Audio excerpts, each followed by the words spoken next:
This Tiffany and Company eBay listing is a fake. So is this one, so are the other 300 or so active on eBay, as well as the 100 or so that have sold in the last 60 days. Even this book explaining these belt buckles is a fake, and it's still available from 12 different sellers all over the internet, only one of whom has described it as having been debunked. And all of this is part of a con that was started by an Englishman that has now been going on for over 60 years. It all started in the antique stores and flea markets of America in the late 1960s when these brass belt buckles started popping up all over the place, and every one of them was emblazoned with the logo of Tiffany and Company. And collectors went nuts for them. They appeared to be from the late 1800s, and they all had extraordinary designs that seemed to feature very famous American companies. These included risque Coca-Cola imagery, as well as Levi Strauss and Company, Wells Fargo, a certain mouse that we all know, and even Santa for president in 1927. Collectors were routinely paying $200 for one of these belt buckles, and when you adjust that number for inflation, that would make it an almost $1,600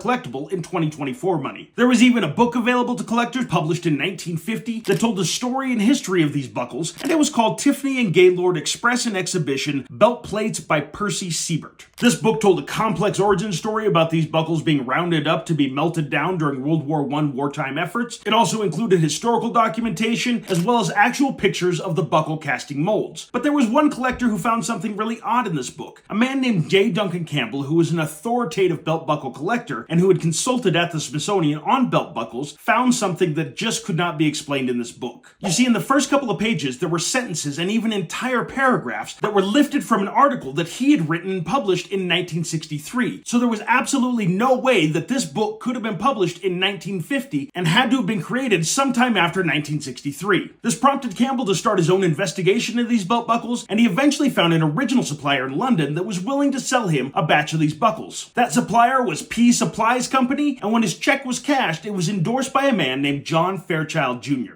And this man, who actually owned a belt buckle producing facility, was the man who had perpetrated the entire con upon the American market. Campbell published his findings in his 1973 book, New Belt Buckles of the Old West, and subsequently many American companies started filing copyright infringement suits against John Fairchild, effectively shutting down his operation. But despite Fairchild being shut down, there were already tens of thousands of buckles in circulation, and the story did get some press, even an article in Reader's Digest, at that time a national magazine. But it never seemed to stem the flow of desire for these belt buckles by collectors, because subsequently 4 or 5 different American companies copied all of Fairchild's designs to the point now where there are second, third, and fourth generation buckles that have flooded the market, and nobody can even tell what is an original John Fairchild fake from the fakes that were made of his fake. These buckles are available all over the internet at all kinds of price points, everywhere from $5 up into the $500 range, and almost without exception, these listings are done with no mention of the fact that they are fake buckles. And I don't think this is anything dishonest being done by the sellers. I think they honestly don't know about it 9 times out of 10. But if you're interested in buying some of them, I would really recommend you hold out and wait to find one in the $5 to $15 range, because anything above that, you're just kind of buying into the hype.